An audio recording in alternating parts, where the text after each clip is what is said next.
She was promised to a king known for burning his enemies alive, but gave her heart to a falconer hiding a secret that could destroy the crown. When Lady Evelyn risked everything to save Oren, she didn't know he was the last heir to a fallen kingdom, and that their love would ignite a war. Now, with a kingdom in flames and a scroll that could change history, they must choose between survival and justice. This is a story of betrayal, forbidden love, and the power of truth. If you believe love can change the fate of a kingdom, comment, "Truth is stronger than fear." The storm cracked the heavens above Norwil, lightning tearing through the sky like a warning from the gods. Rain slammed against the stained glass windows of the great hall, where hundreds stood in solemn silence, watching the moment history was forced into motion. Lady Evelyn stood at the altar, her heart a clenched fist beneath layers of silk and steel. The gown was white, symbol of union, but the corset was iron, fitted like armor, as though her body itself refused to surrender. Before her hung the blood-red banner of Dareth, its edges soaked by the wind sneaking through the ancient stone arches. That flag, once the symbol of terror in Norwil, now marked the price of peace. Behind Evelyn, her father, the Duke of Norwil, watched with unreadable eyes. The man who taught her to ride a stallion before she could read now handed her over like a token on a battlefield. "You will bring peace, my daughter," he whispered, low enough that only she could hear. His gaze never met hers. Evelyn clenched her jaw. Her voice was calm, but inside her, a storm rose fiercer than the one outside. "There is no peace where fear is the cost," she muttered. But the words dissolved into the wind. A hush fell as a figure approached from the end of the hall. He wore black and silver, with a long cloak that swept the floor like a shadow-devouring light. King Thalion, the Butcher King. His eyes, the color of molten bronze, scanned her like prey. No kindness, no curiosity, only possession. The hall knelt as he passed. Only Evelyn remained standing. Her spine, though trembling, refused to bend. That night, as the feast burned late into the halls and minstrels played songs no one truly listened to, Evelyn slipped away. She couldn't breathe inside that castle. Every corridor smelled of smoke and steel. Every toast to peace tasted like blood on her tongue. She wandered through the rain, through familiar stone paths she had roamed as a child, until the howling of wind led her to the old falconry tower. A forgotten place. She pushed the door open, and there he was, the boy with wild hair and soot on his cheeks, standing beneath the lantern light with a hawk perched proudly on his wrist, like it had chosen him, not been trained. He froze when he saw her. Droplets of rain clung to her lashes, her white gown soaked, her chest rising fast from the climb. He bowed, awkward but sincere. "Apologies, my lady. I didn't know anyone still came here." She looked at him, really looked, the quiet strength in his hands, the way the hawk didn't flinch when thunder cracked the sky. She should have turned and walked away, but instead she asked softly, "What's her name?" He blinked, surprised. "Naira," he said. "She only flies for those she trusts." Evelyn stepped forward, just enough for Naira to tilt her head and examine her with those bright, piercing eyes. "And do you?" she asked, her voice barely above the wind. A pause, then his reply, low and certain. "I don't know you yet, my lady, but I'd like to." The first spark lit in the dark. The days that followed blurred into one another, banquets, council meetings, tedious dress fittings, and whispered plans of union between two kingdoms whose blood had never mixed without a sword between them. But amid the rituals of diplomacy and the echo of armored footsteps in the halls, Evelyn's thoughts always returned to the falconry tower and to Oren. Their second encounter came by accident, or so it seemed. She had told no one she would visit the aviary again, and yet there he was, brushing the feathers of a kestrel with an almost reverent care. "You return," he said, not looking up. "You didn't seem surprised." "I wasn't," Oren admitted. "Some people leave a silence behind them when they go. Yours lingers." She stepped closer, The air was thick with the scent of straw, feathers, and wind-soaked wood.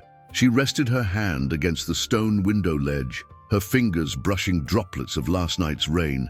For a long moment, she said nothing. "You speak well for a falconer," she finally said, watching him with narrowed eyes. "Books are birds too," he replied with a shrug. "They can fly through walls, past guards, into hearts, if you read them right." Evelyn gave a short laugh, real this time, not the tight-lipped smile she wore at court. It startled even her. "Where did you learn that?" "Monastery in the East." The monks didn't like talking, but they had no objection to lending scrolls to a boy who swept their kitchens. "A boy with a past," she murmured, half to herself. He looked up sharply. There was a flicker, something buried, but it was gone before she could name it. "Everyone here has a past, Lady Evelyn," he said softly, "but not everyone's future is already written in ink." She didn't know then why those words struck her like they did, only that she returned again and again, until their meetings became more than habit. They became breath, secret notes folded between books in the library, a gloved touch under the table in the royal gardens. Late-night walks in cloaks too thin for the frost of Norwell, just to catch a glimpse of each other beneath the stars. One night, as they lay hidden in the hayloft above the falcons, Evelyn resting her head on Oren's shoulder, she whispered, "When I'm queen, I will be watched every moment. There will be no more towers, no more you. Then I'll take you far away," he said. "You have no army. I don't need one. Just wind, and a hawk who knows her way home. You dream like a poet." He turned his face toward her, eyes glinting in the dark. "I dream like a man who's waited his whole life to breathe, and found breath in you." But every stolen moment had its cost. The court began to notice. Lady Evera, the Queen's former handmaiden turned counselor, began appearing more frequently in Evelyn's presence, always with kind smiles and searching eyes. "You seem happier these days," Evera noted one morning as she helped Evelyn into her ceremonial armor for an upcoming parade. "It's good to see. Dareth's halls can be cold for a stranger." "I have found my own warmth," Evelyn replied, guarded. "In the falconry, perhaps." That made Evelyn freeze. Evera smiled as she fastened the pauldrons. "I was young once too, my lady. I remember what it is to feel fire, even when the world demands ice. Then you understand it's none of your concern. But it will be the king's concern, and his fury does not cool easily." Evelyn said nothing more, but that night she waited, and Oren didn't come. The next day, no sign. The third day, a message appeared beneath her chamber door. The paper was thick, the ink hastily written. The words, "The king knows, end it, or he ends you both." Evelyn's breath caught in her chest, her fingers trembled. She reread it again and again, praying the ink would change, that it was some mistake, but the writing remained. She burned the letter in her fireplace that night, heart racing. She paced her room for hours until the moon was high, and then, against every thought of safety and reason, she left her chamber and went to the falconry. He was there, waiting. When he turned at the sound of her boots on the stone, Evelyn ran to him, clutched his cloak in both hands, and pressed her forehead to his chest. "They know," she whispered. "I know," he said. She stepped back, searching his face. "Why did you come? Why would you risk it?" He looked at her, long and deep. "Because if I'm to die, I won't let the last thing I remember be your absence." "You won't die. I won't let it happen. You can't stop a king, Evelyn. Then I'll become more than a pawn in his game." Oren touched her face, his calloused fingers warm against her cheek. "What are you saying?" "I'm saying we run. Tonight. Now." But Oren shook his head. "Too many eyes. You are watched. If you disappear, they'll hunt us both. And if I stay, they'll kill me by dawn. No." She took a breath and then, deliberately, like drawing a blade, she kissed him. It was not a kiss of passion, though it held it. It was not a kiss of farewell, though it tasted like one. It was the kiss of someone who'd made a decision she would not undo. "Promise me," she said, pulling away.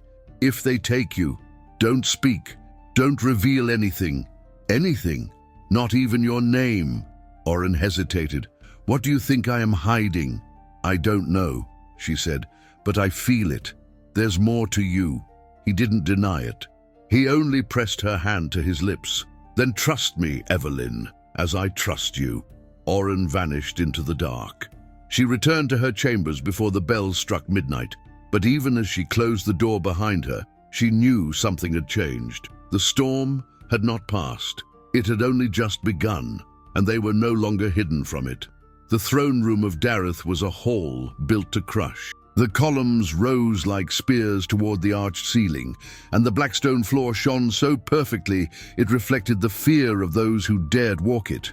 Between the great fire basins that flanked the long aisle, shadows danced like silent witnesses to judgment. Evelyn's boots struck the stone with unnatural clarity as she was summoned.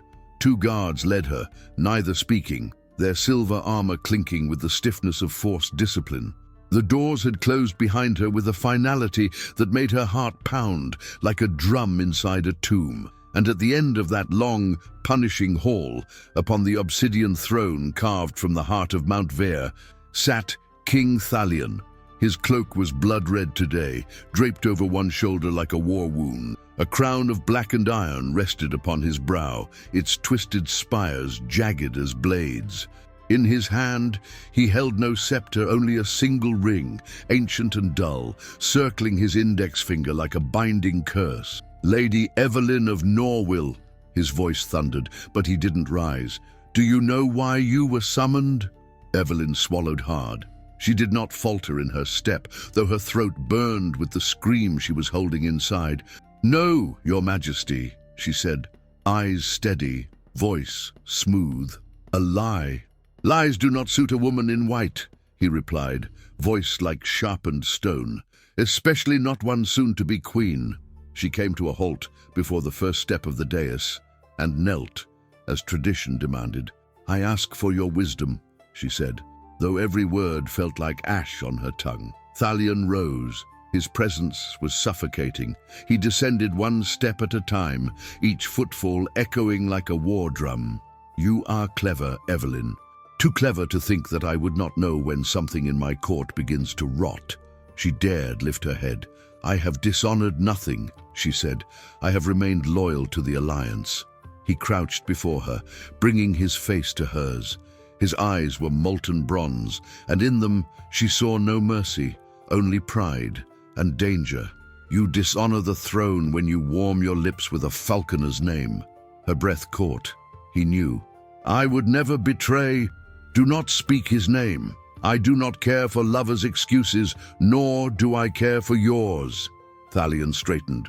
"I care for control." He turned, walking a few steps away, then halted and looked back at her. "I killed my brother for his disobedience, burned my uncle alive for his whispers of rebellion. What do you think I would do to a servant boy who believes his seed belongs in a queen? Spare him," Evelyn said, rising now, her voice urgent and cracking. "Whatever punishment you intend for betrayal, take it from me. I will bear it." The king watched her with that cold, calculating gaze. "You will," he said finally. "You already are." Then he raised his hand. "Guards." The doors opened once more. 2 soldiers entered, dragging someone between them. It was Oren. His hands were bound, his tunic torn at the shoulder where a bruise was already forming. Blood trickled from his mouth, yet his gaze never dropped. He looked at Evelyn, and in that one look, she saw 1,000 words he could not say. "No," she whispered. "No, please." Thalion stepped forward, addressing the guards. "Take him to the dungeons. He is to be executed at dawn." Evelyn lunged. 2 guards caught her arms, held her fast as she screamed. "You said I would bear the punishment." "And you will," Thalion said without turning. "You'll live with it." Oren was pulled away. His eyes never left hers, even as the doors slammed behind him. Evelyn sank to her knees, her voice broken into silence. And still, Thalion did not look at her. He simply climbed his throne and sat and spoke no more. That night, the halls were quiet, but Evelyn did not sleep. She stood by the window of her chambers, watching the stars above Dareth, feeling their cold light mocking her. Somewhere below, in the lowest chamber of the castle, Oren sat in chains, waiting for death. She could still feel the warmth of his hands on hers, the rasp of his voice against her ear, the silent promises written in the spaces between their stolen touches. And now, because of her, he would die unless she stopped it. A plan formed, not perfectly, not even completely, but something desperate, born of fire and fear. She dressed quickly, pulling on a dark cloak over her shift, strapping the ceremonial dagger Thalion had gifted her to her thigh. The irony wasn't lost on her. She crept from her room through a servant's corridor, heart pounding with each step. The guards in the upper levels were fewer during the changing of the watch. She'd counted the minutes. Evelyn reached the armory door. Locked. She withdrew a pin from her hair, knelt, and began to work the lock as Oren had once shown her. Her hands shook. Her breath caught. Click. The door opened. Inside, she found what she needed. A set of dungeon keys hanging beside an old torch. She didn't know how long she had before someone noticed her absence, but it didn't matter. She was going to him. As she crept into the lower levels, the air grew colder, damper. The stones wept with moisture. Rats skittered across her path, but she didn't stop. She reached the dungeon door. The guard was asleep. She didn't think, only acted. The hilt of her dagger struck the side of his head, and he collapsed with a grunt. She fumbled with the keys, unlocked the iron-barred door, and stepped inside. Oren looked up from the corner of the cell. His wrists were raw, his lips split, but he smiled when he saw her. "I told you not to come," he said, his voice rough but alive. "You always say that," she whispered, unlocking the cell. "And yet here I am. I hoped you wouldn't. I didn't care." She helped him to his feet. He winced but moved fast. She threw her cloak over his shoulders. "We don't have much time," she said. "We'll go through the servant tunnels under the kitchen. I used to sneak out that way as a child. They'll catch us before we reach the stables. We're not going to the stables." "Then where?" She looked at him, eyes fierce. "We're not running." Oren stared at her. "Then what are we doing?" "We're surviving long enough for the truth to rise. There's something I need to show you, something hidden. If we can get to the old chapel, behind the crypt, we might still have a chance." "What truth?" She paused, as footsteps echoed above them. She took his hand, tightly. "One that could save you and destroy Thalion." Together, they vanished into the dark. Behind them, the king dreamed of obedience. But below, something had already begun to burn. Midnight shattered the sky like glass, lightning tearing through the black with relentless fury, as if the heavens themselves had declared war. The eastern wall of Dareth erupted in flames. A thunderous explosion shook the stones beneath the castle, and smoke poured into the corridors like a living beast unleashed. The bells hadn't even begun to ring before chaos swallowed the night. Evelyn pressed herself against the cold stone of the crypt passage, the heat of the blast prickling her skin even from this distance. Oren stood beside her, his body tense, every sense sharp. His wounds from the dungeon still bled through the makeshift bandage she had tied around his shoulder, but there was no time to stop. "That wasn't you," Evelyn said, voice low but urgent. "No," he said, eyes trained toward the ceiling as dust fell in thin clouds from the stones above. "But I knew it was coming. I just didn't know it would come tonight." Another explosion rumbled through the castle. Somewhere above, a chorus of screams pierced the air. "What is it?" Evelyn asked, heart pounding as she pulled him along the tunnel. "Who's attacking?" He didn't answer right away. "Oren. They're called the Black Crest," he finally said. "Soldiers from a kingdom lost to history, or so the world believes." She stopped cold. Her hand gripped the torch tighter. "You said you were a falconer raised by monks." "I am," he said, "but I am also something more." Before she could demand the truth, Another boom sent dust cascading down around them. Torchlight danced across the stone walls as the tunnel opened into the old chapel. The place had been abandoned for years. Dust blanketed the altar, and the stained glass windows had been boarded up to keep the rats out. Oren turned to her, and in the flickering firelight, his eyes seemed to burn with something ancient. "I never meant to lie to you," he said. "I was hidden after the fall of Eldracar. I was just a child when the bloodline was hunted. My family was slaughtered by those who feared what we might rise to become." Evelyn's breath caught. She stepped back. "You're not just a servant." "No," he said. "I'm the last surviving heir of Eldracar. My real name is Oren Valren, son of King Malyn. I came to Dareth to destroy Thalion, to reclaim what he took." Her legs felt weak beneath her. "All this time, you were planning a war." "I was planning justice," he said. "But when I met you, it stopped being about vengeance. It became about survival, about protecting something worth more than bloodlines." She stared at him, searching for the man she had loved in secret. Was he still there? "Did you use me?" she asked, voice barely more than a whisper. "No." His eyes softened, the steel melting into something far more dangerous: vulnerability. "You saved me from becoming what they wanted me to be. A weapon. You gave me a reason to be more." Outside, steel clashed against steel. A horn blared from the high walls. "You have to go," she said suddenly. "If Thalion catches you now—" "I'm not leaving you," Oren said, stepping closer. "Not now. We're in a chapel with a collapsed exit and a war raging above us. What can we do here?" He pointed behind the altar. "There's a passage leading deeper into the old catacombs." Evelyn blinked. "How do you know that?" "My mother brought me here when I was a child," he said, "before the kingdom fell. There are tunnels beneath the city. Some were made to hide the sick, others to protect secrets." She hesitated only a second. Then she helped him pull back the crumbling altar stone. The passage beyond was narrow, the air thick and stale. As they moved, Evelyn's thoughts raced. Oren, no, Oren Valren, was not who she thought, but his eyes had not changed, nor the way he looked at her, nor the tremble in his hand when he touched her shoulder. They emerged in a wider hall, half collapsed by time, where bones lay undisturbed along the edges, remnants of an era buried and forgotten. There, carved into the wall, was a sigil, a hawk circling a crown pierced by a sword, the mark of Eldracar. Oren touched it, and a section of wall groaned and gave way, revealing a vault sealed by ancient runes. Evelyn stared. "What is this place?" "A promise," he said, stepping inside. Within the chamber lay a scroll wrapped in silk, sealed in blood-colored wax. "The Council of Velmoria," Oren said, gently lifting it.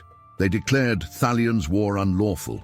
He forged their approval to wage conquest. Why hasn't anyone seen this?"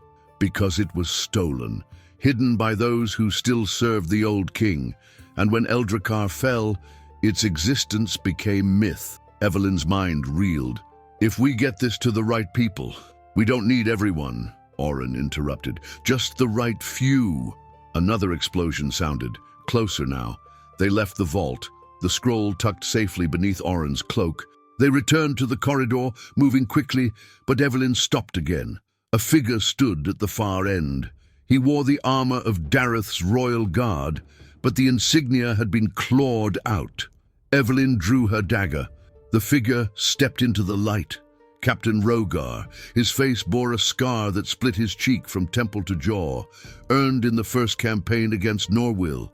His eyes were lifeless. "You should not have come here," he growled. Evelyn stood in front of Oren instinctively. "We don't want a fight," she said.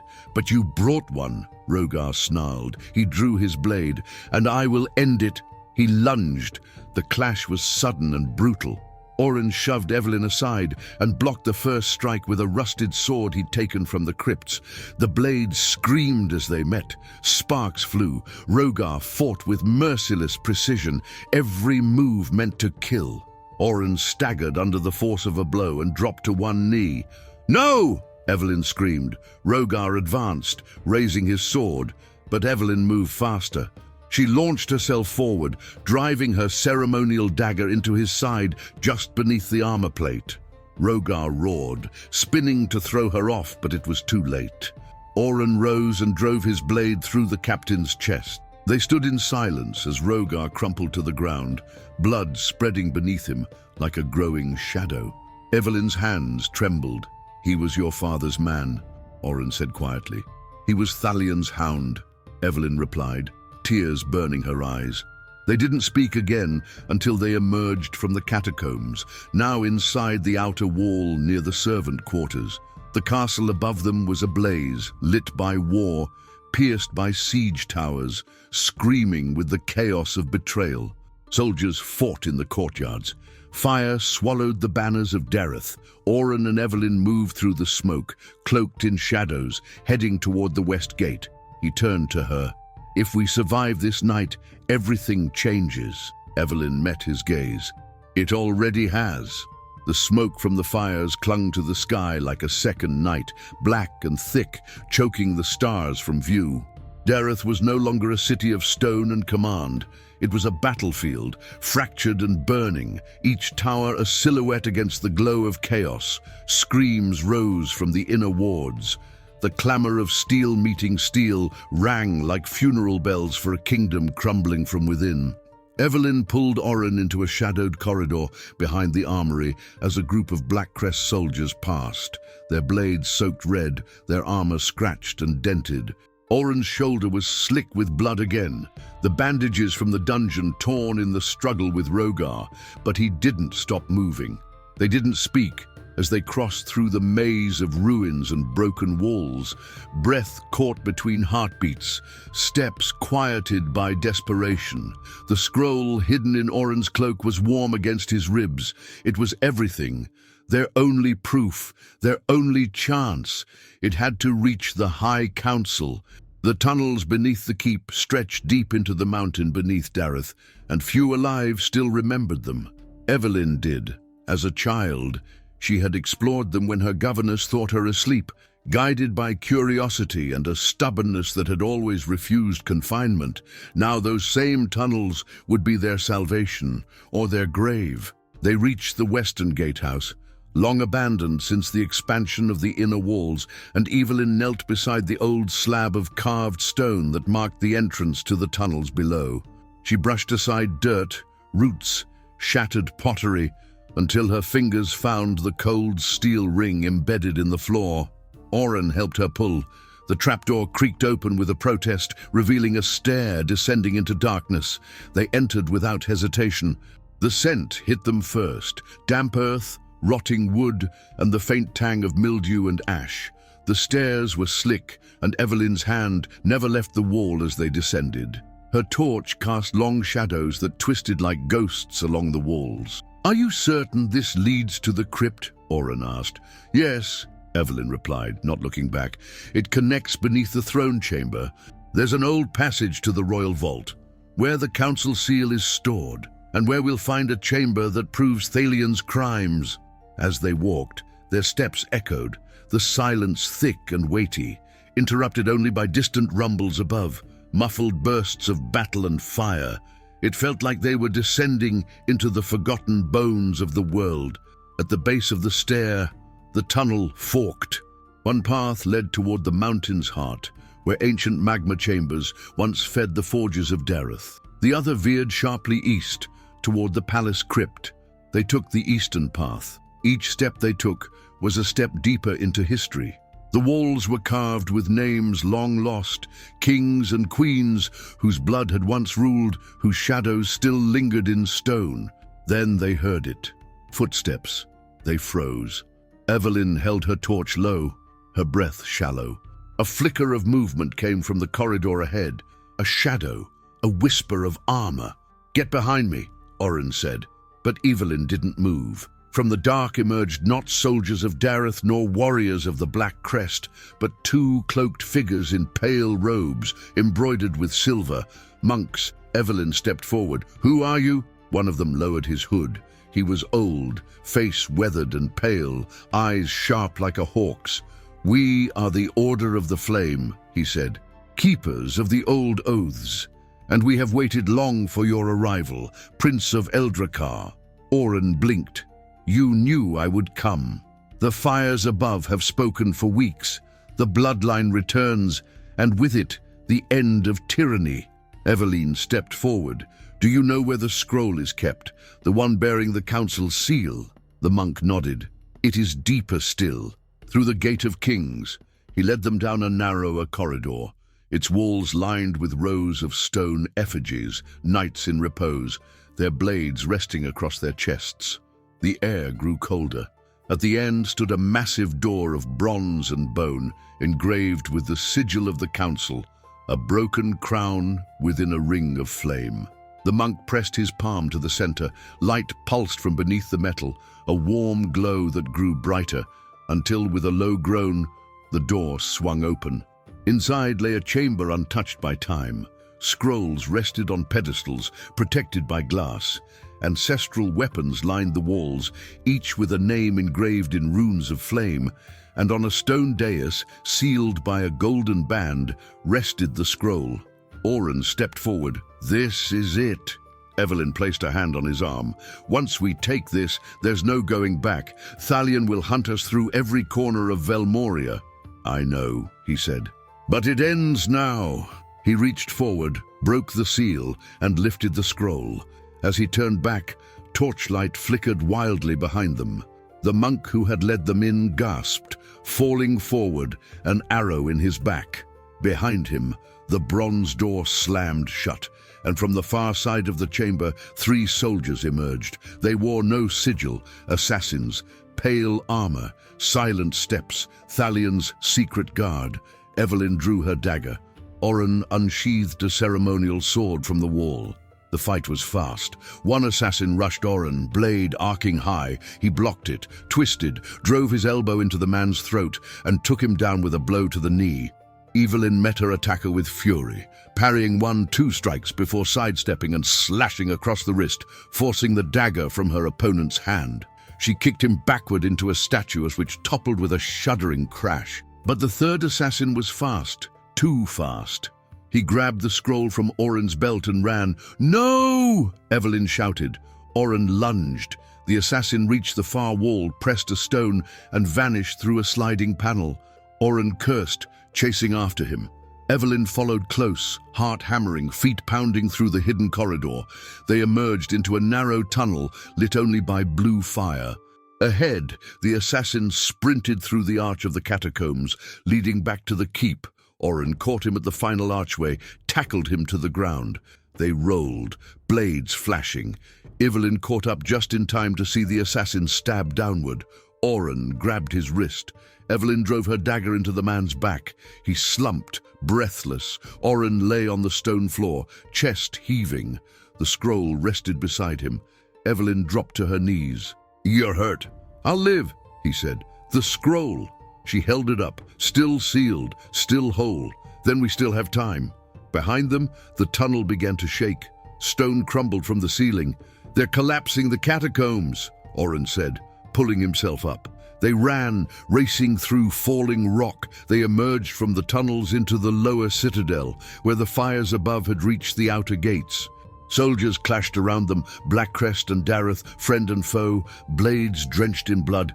But the 2 of them, filthy, bloodied, bruised, made their way toward the War Council chambers, to the truth. To the end, the city of Dareth was drowning in fire. From the tallest tower to the lowliest stable, everything burned. Smoke curled in through shattered windows, painting the air with ash and blood. The cries of soldiers and citizens alike rang out like a dirge, echoing off stone walls as old as the kingdom itself. Evelyn and Oren moved through the chaos like ghosts, cloaked in soot and shadows, their hearts pounding in tandem. Oren gripped the scroll tightly against his chest, his other hand clutching a stolen dagger. Evelyn's hair was loose and tangled, her white cloak blackened with ash. Her eyes burned, not from smoke, but from what she had seen, from what she now knew. Each step toward the council chamber was a gamble with death. The palace was crawling with soldiers loyal to Thalion, and the invading Blackcrest forces had begun to spread through the lower tiers. Steel clashed, torches shattered, blood slicked the stones. They slipped through the grand gallery, dodging fallen chandeliers and sidestepping bodies. Statues of kings long dead stood cracked and scorched, watching silently as the kingdom they had built crumbled. "We're close," Evelyn whispered, crouching behind the broken remains of a marble balustrade. "The council chamber is through the hall of binding."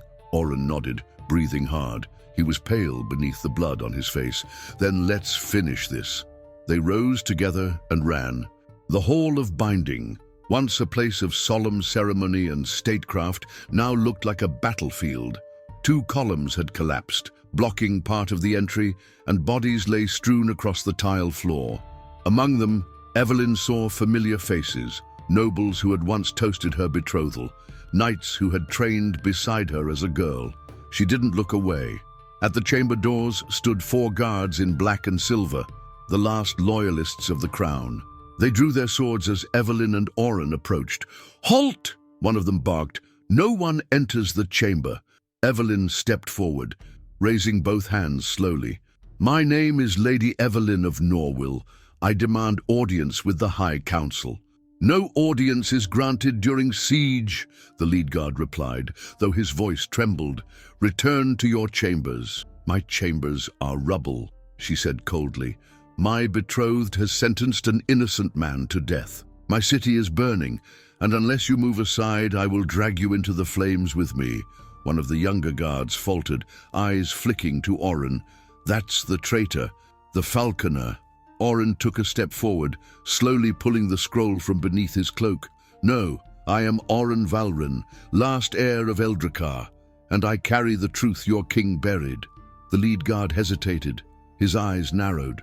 Then Evelyn added, "If you block us now, your name will be remembered as the man who silenced justice, who chose fear over honor." "Move." For a long moment, there was nothing. Then the guard stepped back. The doors were unbarred. Inside, the High Council of Velmoria had gathered in disarray. Dust coated their robes. Maps of war lay scattered on the great oak table.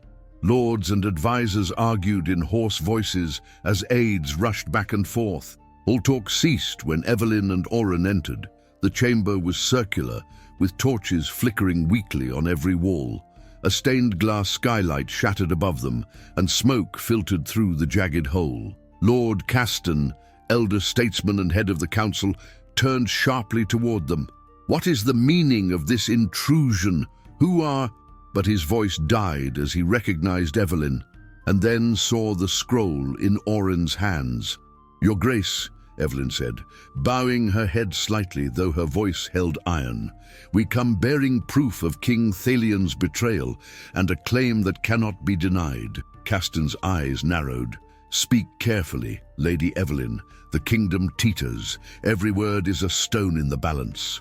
Oren stepped forward, blood on his brow, his voice steady. "My name is Oren Valren, son of Maelon, king of Eldracar.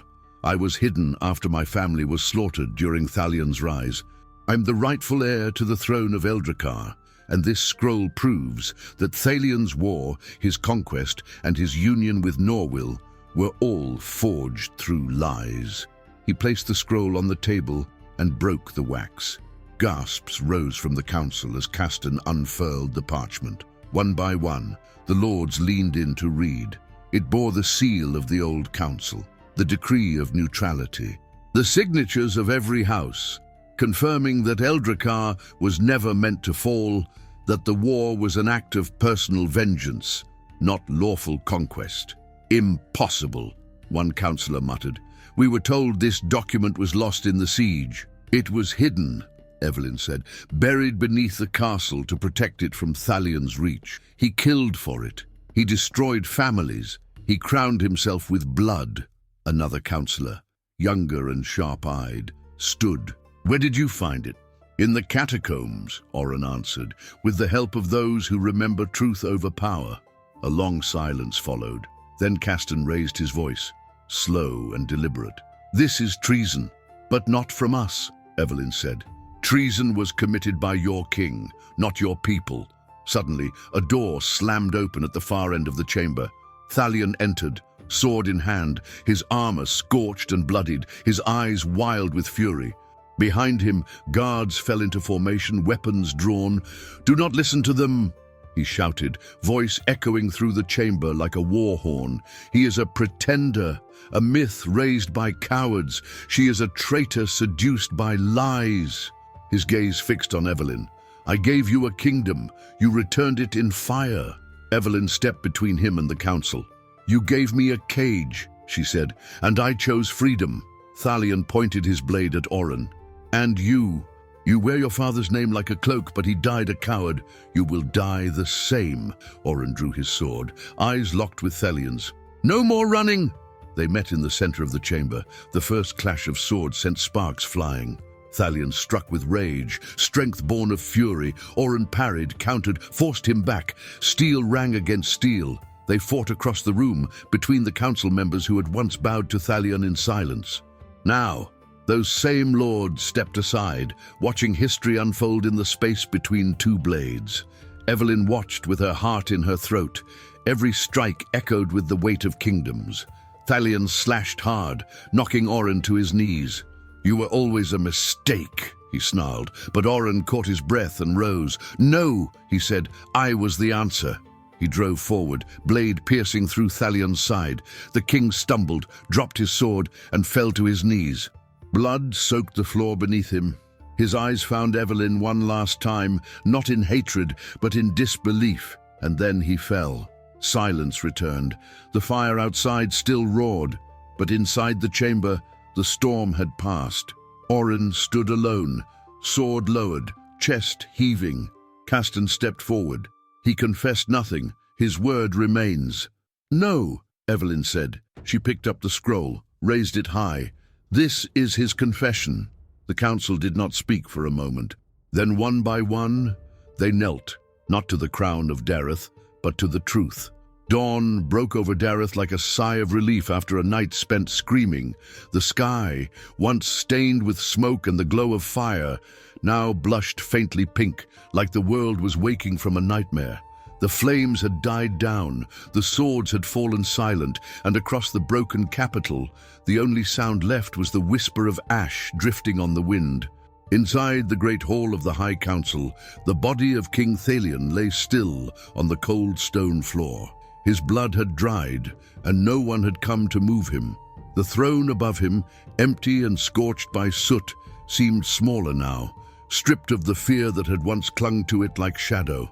Oren stood at the edge of the hall, his back straight, his hands clasped before him. His armor was dented, smeared with soot and blood, but his eyes were calm. He bore the stillness of a man who had finally reached the end of a long road, but found no rest waiting there.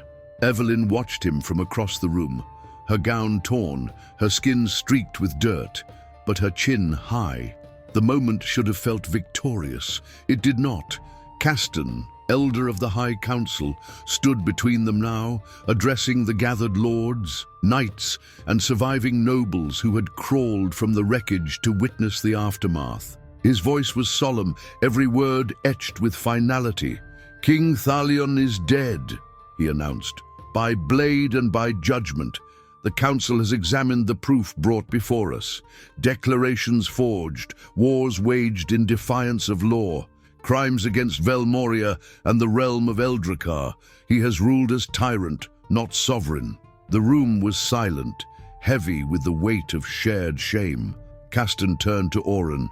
"And yet, before us stands one who bears a name once thought lost. Oren Valrin, son of Maelin, last of the royal line of Eldracar, raised in exile, hidden from death, now returned." Oren said nothing. He looked past the council, to the soldiers who had followed him, to the monks of the Flame who had risked their lives to smuggle him through tunnels and secrets, to Evelyn, who had stood before a tyrant and refused to kneel. The chamber was a fractured mirror of a broken kingdom, and in it, Oren saw a reflection of all the faces who had died for the truth to be heard. Castan opened a scroll. "By law of blood and consent of the noble houses, we offer you the crown of Dareth, not as conqueror, but as rightful heir to the lands joined now by blood, pain, and truth." A murmur spread through the chamber. Some nodded, others looked away. One man spat on the floor. Oren stepped forward. "I did not come here for a crown," he said, his voice clear. "I came to stop a tyrant, to end a war started before I could speak. I came to survive." He paused, letting the silence settle again. "But I accept this title, not as ruler of Dareth, not as a shadow of Eldrakkar, but as something new. This kingdom is broken. It will never be the same, and it should not be. Let the name of Valren rise, not to replace what was, but to rebuild what could be." The chamber bowed their heads, not all in reverence, but none in defiance. Oren turned then, and his eyes found Evelyn, the only one who had seen every side of him. The fugitive, the heir, the liar, the lover. He walked to her slowly, every step deliberate. She looked at him not as a queen might regard her king, nor as a noble observing a ruler, but as someone who had seen him bleeding and frightened in the dark and had not turned away. And yet, even now, doubt lingered in her gaze. He reached her and took her hand. Some gasped. She did not move. "Evelyn," he said quietly, "for her ears alone, I do not offer you a crown. I offer you truth. I offer you a place beside me because without you, I would not be standing here." "You were promised to another," she replied. "To Thalion. They'll never forget that." "I will never forget what you did for me," he said. "You saved me. You saved this city. You are not a pawn. You never were." She searched his face. "You trust me. With my life." She held his gaze a moment longer, then nodded. Castan stepped forward. "Then it is decided." And with no further pomp, no golden robe or ancient ritual, Oren Valren was declared king, not with thunder, but with silence. The weeks that followed blurred in exhaustion. Fires were extinguished. The wounded were cared for. Loyalists who had served Thalion blindly were given amnesty in exchange for truth. Others, those who had committed acts of cruelty beyond forgiveness, were sentenced. Evelyn walked through the city day after day, helping where she could, speaking with those displaced, comforting orphans who had known only war. She refused every luxury, slept in the west wing of the keep, in rooms cold and bare. She could not return to Norwil. Her father had been killed in the early hours of the siege, caught between retreat and betrayal. His banners were burned with the rest. Oren gave her time. Only after the moon had passed its full cycle did he come to her chambers again. She stood at the window, watching the falcons wheel above the scorched rooftops. "I thought they would leave," she said, "but they stayed. Like you," he said gently. She turned to him. "I stayed because running felt like a lie." He stepped closer. "You are not bound to this place." "Yes, I am," she said, "but not by duty, by choice." He held out a small object wrapped in cloth. She unwrapped it slowly. It was a ring, forged of steel and stone. The band was simple, but etched with two sigils joined, a hawk and a flame. Oren spoke softly. "This is not a royal command. It is not a political move. This is a promise." She looked down at the ring and then back at him. He didn't say another word. She slid the ring onto her finger. Then finally, she smiled. Outside, the bells of Dareth rang for the first time in weeks. Not in mourning, not in warning, but in something else entirely. And above the city, the falcons flew once more. The wind at the top of Eldrakkar's highest tower was colder than the lowlands, a crisp mountain current that whispered through the ancient stone like a spirit long forgotten. It carried the scent of pine, ash, and spring, the lingering trace of a kingdom reborn. Beneath that wind, the city stretched out like a dream, shattered and reassembled. Scars remained. Yes, the fires of war had marked every rooftop, every brick, every field, but from the ruins, color had begun to return. Markets reopened, children laughed, bells rang not in warning, but in celebration. Evelyn stood at the edge of the tower balcony, her crimson cloak snapping behind her like a banner in the morning breeze. Her eyes scanned the horizon, north toward the borders of Norwil, now quiet, east toward the riverlands still rebuilding, and south, toward Dareth's old front, where blackened fields had begun to sprout green again. Behind her, the doors opened with a soft creak. She didn't turn. She didn't need to. "I heard the councils decided to restore the northern trade route," she said, her voice light but edged with thought. "They have," Oren said as he stepped beside her, his hand brushing hers, "and they've agreed to establish a neutral corridor between Dareth and Norwil." "Strange," she murmured. "To think of the word neutral being spoken in those chambers without someone spitting blood." "Stranger still," Oren replied, "that peace feels like something we can hold now, not just chase." They stood in silence for a moment, watching the wind stir the trees below like ripples across a sleeping lake. Then Evelyn turned to face him fully. He wore no crown, no ceremonial cloak, just a deep grey tunic and the sword of his father at his side. He looked like a king only because he did not try to. "The people love you," she said softly. "They love you more." "That's not true." "It is," he said, stepping closer. "You could have fled when the gates fell. You could have hidden behind your father's name or begged another court for asylum. But you stayed. You fought, and you gave them something they've never had before." "What?" "Hope with a name." Evelyn smiled, but it didn't reach her eyes. She looked away again. "You still think of Thalion?" "Not him," she said. "What he took, what we lost, what I almost became. You didn't become it, but I could have." "Then let that be the reason they trust you now," Oren said. "Not because you were perfect, but because you weren't." He reached into the satchel at his side and pulled something out, a folded parchment. She opened it. It was a letter, addressed to her, from a young girl in the border village of Carthwin. It read, "I watched my mother die in the siege. I hated everyone for it, but then I saw your face. I saw you with the wounded. I saw you helping us find water. I don't know if you're a queen or a warrior, but you made me want to live again. That has to mean something." Evelyn held the letter for a long time, her throat too tight to speak. "Letters like this come every day," Oren said. "Not for me. For you. I didn't ask for this. Neither did I." She looked up at him, and this time her smile reached all the way to her eyes. "I'm scared. So am I." They kissed, not like a farewell or a promise, but as something sacred that had survived when it shouldn't. It was not hurried or frantic. It was steady, like breath after drowning. Later that day, the hall of Eldrakar filled for the first coronation in generations, but it was not a traditional ceremony. There were no golden crowns, no jeweled thrones, no dragons carved into the stone walls.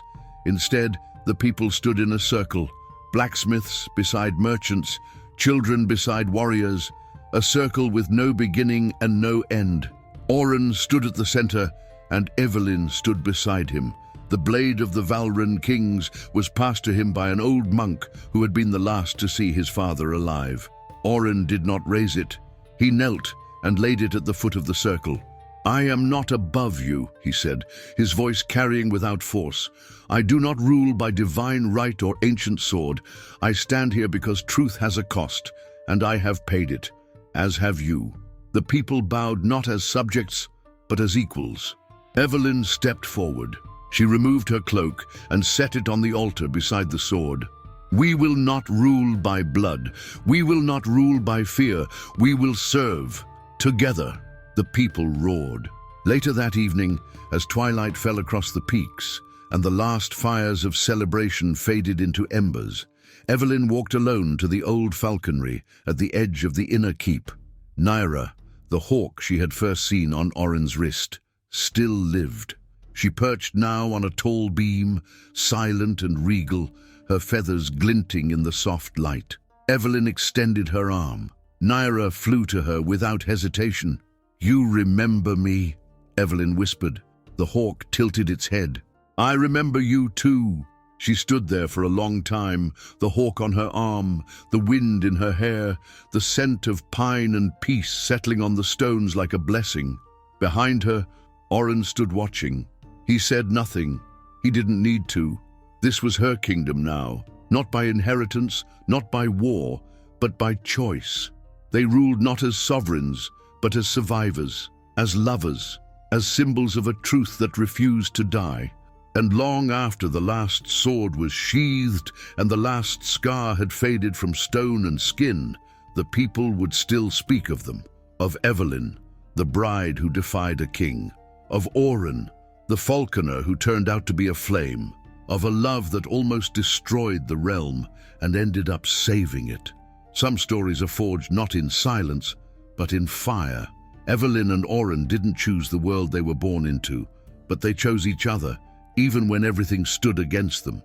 In a realm ruled by fear, they proved that love, courage, and truth can still rewrite destiny. Now it's your turn. What would you have done in Evelyn's place?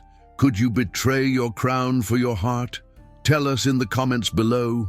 We want to hear your thoughts, and if you're ready for another tale where secrets unravel and fate is tested, the next story is already waiting for you. Just tap the screen and let yourself be carried away.